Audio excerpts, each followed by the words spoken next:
24 घंटे में आज हम बात करने वाले हैं हरियाणा की फरीदाबाद लोकसभा सीट की। बीजेपी की तरफ से जहां एक बार फिर केंद्रीय मंत्री कृष्णपाल गुर्जर मैदान में है, तो वहीं कांग्रेस ने अवतार सिंह भड़ाना पर दांव लगाया है। कैसे चल रहा है कृष्णपाल गुर्जर का चुनावी अभियान, आइए देखते हैं।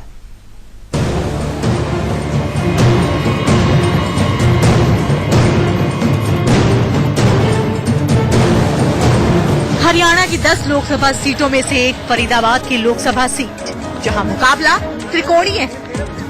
यहां से बीजेपी के सिटिंग एमपी और मोदी कैबिनेट में मंत्री कृष्णपाल सिंह को एक बार फिर से बीजेपी ने टिकट दिया है। कांग्रेस के अवतार सिंह भड़ाना पूरे जोर शोर से सिटिंग एमपी को टक्कर देने के लिए तैयार है। हालांकि यहां से दावा बीएसपी उम्मीदवार मानवेंद्र सिंह भी जता रहे हैं।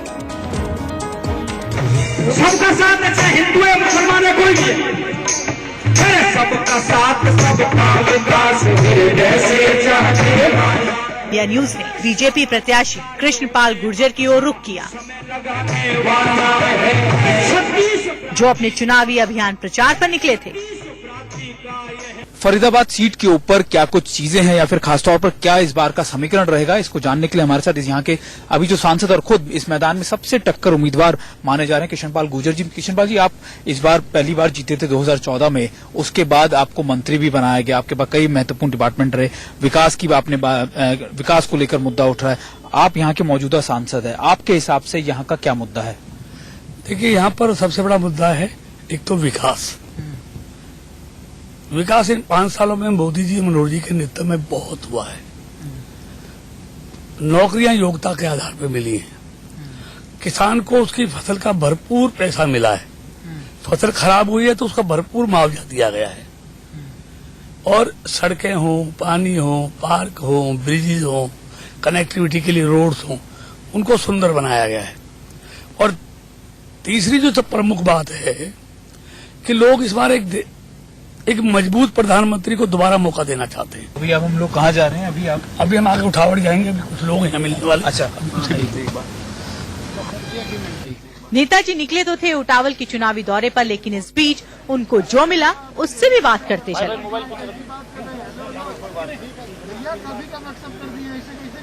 कितने बजे का शेड्यूल आप सुबह शुरू करते हैं? मैं सुबह 8 बजे शुरू करता हूँ और चुनाव प्रचार रात को 10 बजे खत्म होता है, तो अंतिम सभा मेरी 10 बजे खत्म होती है।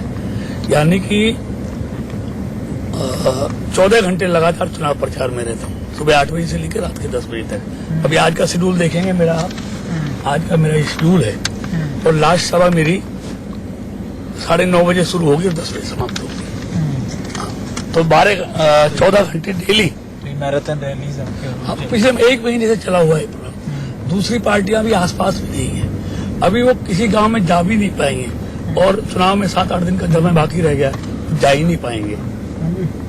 आगे चलते हैं कृष्णपाल जी के साथ और आगे देखेंगे आखिरकार पूरे दिन आज कौन कौन सी बड़ी रैलियां या फिर बड़ी सभाएं करते हैं। नेताजी तो धुआंधार चुनाव प्रचार कर रहे हैं, और जैसे ही उनका काफिला पहुंचा उटावल गांव, वहां गुर्जर समाज के लोगों ने माला और पगड़ी पहनाकर उनका स्वागत किया। लोगों में फूल मालाओं के द्वारा हमारे कृष्णपाल भी सभी से एक एक करके मिले और सबकी बातें सुनी।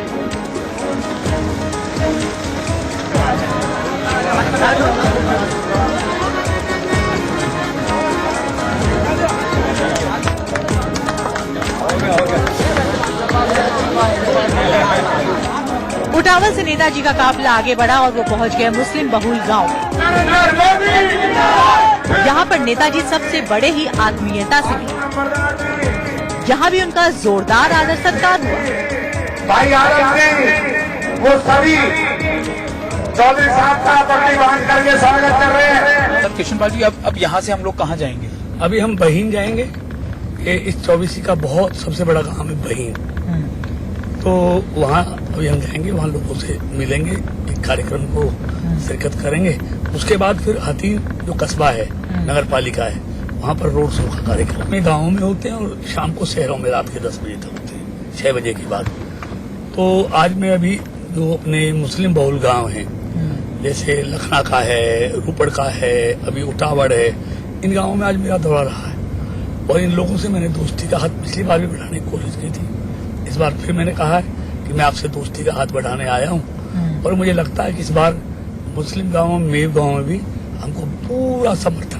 क्योंकि कहा ही जाता है कि क्योंकि कई समीकरण या फिर कई जो विशेषज्ञ कहते हैं कि बीजेपी के लिए मुस्लिम वोट बैंक नहीं है, आपको लगता है ऐसा है? देखिए ऐसा नहीं है, लेकिन मैं कई बार विधानसभा का चुनाव जीता हूँ और एक बार तो ऐसा हुआ है कि मुस्लिम गांव की वजह से मैं 161 वोटों से चुनाव जीता विधानसभा का। तो ऐसा बात नहीं है, मुस्लिम भी अगर उनको भरोसा होता है तो वोट देते हैं। और आज उनका मोदी जी पर भी भरोसा है और कृष्णपाल पर भी भरोसा है। 5 साल का राज उन्होंने देखा है, सबका साथ और सबका विकास, भेदभाव किसी के साथ नहीं। इसलिए अब वो एतबार करने को तैयार हैं और इस बार मुझे लगता है अच्छी संख्या में मुस्लिम वोट भारतीय जनता पार्टी को मिलेगा। वहीं इंडिया न्यूज ने गांव के लोगों से भी बात की और जानी उनकी राय। मालूका गांव में आपको क्या लग रहा है कि क्या क्या, आपने तो खैर ऑलरेडी बीजेपी का लगा रखा है, गाँव के माहौल अच्छा है और सरकार के विकास को देखते हुए लोग इसकी तरफ वोट डालेंगे। आपको क्या उम्मीद है साहब? पूरी उम्मीद है बीजेपी की। अब आपको भी बीजेपी से उम्मीद है। ऐसा क्यों? बस जोर से दिख रहा, शोर इसका ही दिख रहा पूरा। अच्छा चाचा, आपका नाम क्या है? मतलब आपको क्या लग रहा है कि क्या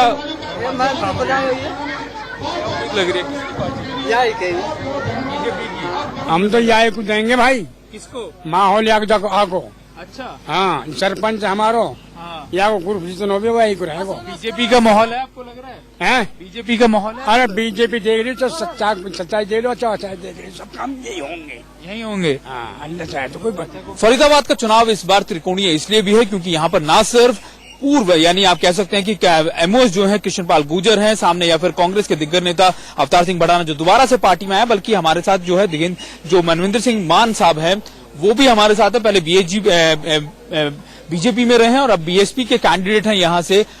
मान साहब, सबसे पहले मैं आपसे पूछूंगा क्योंकि आप बीएसपी के कैंडिडेट हैं, बीएसपी का यहाँ पर कोई प्रभाव शुरू से रहा नहीं है, कांग्रेस और बीजेपी ही ऐसी 2 पार्टियां हैं जो हमेशा यहाँ पर रही हैं। कितनी उम्मीद है आपको अपने मुद्दों को लेकर कि आप यहाँ पर बीएसपी के जो कैंडिडेट हैं वो जीत पाएंगे? देखिए, हमारा बीएसपी एलएसपी का गठबंधन तो है ही जो कि मजबूत है। बाकी इसके अलावा मैंने यहाँ गली नुक्कड़, गांव, शहर, कॉलोनी हर जगह जाके पूरे लोकसभा क्षेत्र में करीब 15-20 साल से लोगों के बीच में रहा हूँ। समाज सेवा भी की है और उनके दुख सुख में हमेशा साथ रहा हूँ। उनकी दबी हुई आवाज को उठाने का काम किया है। आज जो दोनों प्रत्याशी हैं, चाहे वो कांग्रेस के हों या भारतीय जनता पार्टी के हों, दोनों ने फरीदाबाद को सिर्फ लूटने का काम किया है। आपको, क्योंकि आप बीजेपी में भी रहे हैं, आपको बीजेपी से बीएसपी की तरफ मुंह क्यों मोड़ना पड़ा? बीजेपी बहुत धोखेबाज पार्टी है। इन्होंने मेरे साथ बहुत बड़ा धोखा किया है और ये हमेशा से ही धोखा करते आए हैं। इनका झूठ बोलने का इनका काम है और झूठ बोलने के सिवाय इन्होंने कहीं कुछ भी नहीं किया। आज हमारे मोदी जी जो कहते हैं कि मैं चौकीदार हूँ, अरे कहाँ गए वो चौकीदार?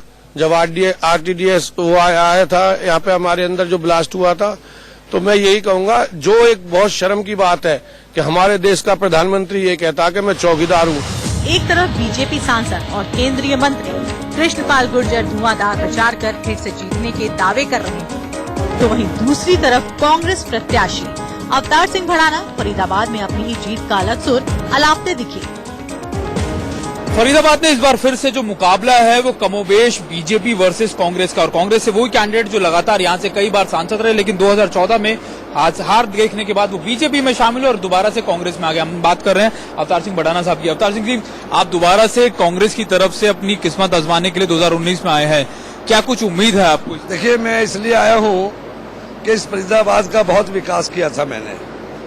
जब पिछले 5 वर्षों में जब फरीदाबाद का विकास पिछड़ गया, यहाँ अपराध बढ़ने लगे या प्रदूषित शहर मरने लगा, तो मुझे लगा कि मुझे अपनों के लिए काम करने की जरूरत है।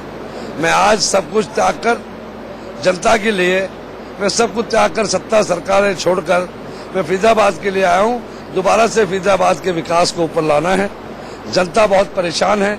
मौजूदा सांसद जी ने जो कुछ व्यवहार किया है इस जनता के साथ, ऐसा किसी को नहीं करना चाहिए। इसका खमियाजा वो भुगतेंगे। जनता आक्रोश में है, निराशा में है। यहाँ इतना अपराधीकरण हो गया है जिसके पीछे की उनकी भूमिका रही है। ये देश की, प्रदेश की जनता और फरीदाबाद की जनता इस बात को बखूबी जान चुकी है कि इस आदमी ने, मामा भांजों ने क्या जनता के साथ किया है। मुझे आप तो जनता से पूछिए, मैं 9 क्षेत्रों में घूम कर आया हूँ। सुबह 6 बजे निकलता हूँ, रात को 2 बजे बढ़ता हूँ। आपके हिसाब से पिछले 2014 में तो खैर जब मोदी रहे बदलाव था, इस बार आपके हिसाब से क्या ऐसे मुद्दे हैं जिनको आपको लगता है कि प्रोमिनेंस में रहेंगे या फिर बहुत ज्यादा प्राथमिकता में है? देखिए, मैं कहूंगा कि कांग्रेस के 10 वर्षों में सेंट्रल स्टेट में हमारा राज था, मैं यहाँ से सांसद था। हमने जो विकास किए थे उन विकासों को लेकर जो स्पीड रुक गई है, जो काम रुक गए हैं, उनको दोबारा से मैं आगे विकास के मुद्दों को लेकर आऊंगा। क्योंकि फरीदाबाद उन कॉन्स्टिट्यूंसीज में, उन इलाकों में आता है जो दिल्ली के बेहद करीब है, लेकिन कई बार से आप भी सांसद रहे, अब बीजेपी के साथ सांसद रहा हूँ, बीजेपी के साथ, लेकिन अब भी डेवलपमेंट एक सबसे बड़ा फोकस या फिर सबसे बड़ा मुद्दा फरीदाबाद में है। आपको नहीं लगता कि ये पिछड़ापन है फरीदाबाद के लिए? क्योंकि पिछड़ा, मैं कहूंगा कि जितने विकास पिछले लाखों करोड़ रुपए के बड़े प्रोजेक्ट में लेकर आया था, लेकिन पिछले 5 वर्षों में बीजेपी की पॉलिसीज ने और यहाँ के मौजूदा सांसद ने सब लूट लिया। अवतार सिंह भडाना साहब थे जो एक बार फिर अपनी किस्मत आजमाने के लिए फरीदाबाद है, और खास बात ये भी क्योंकि इनका मानना ये है कि ये विकास जो छूट गया था, जो इन्होंने किया करीबन 15 साल तक लगातार जो छूट गया था, उसको लेने के लिए, उसको दोबारा करने के लिए ये वापस फरीदाबाद आए हैं। कैमरा पर्सन अश्विनी के साथ सुमित चौधरी, इंडिया न्यूज, फरीदाबाद।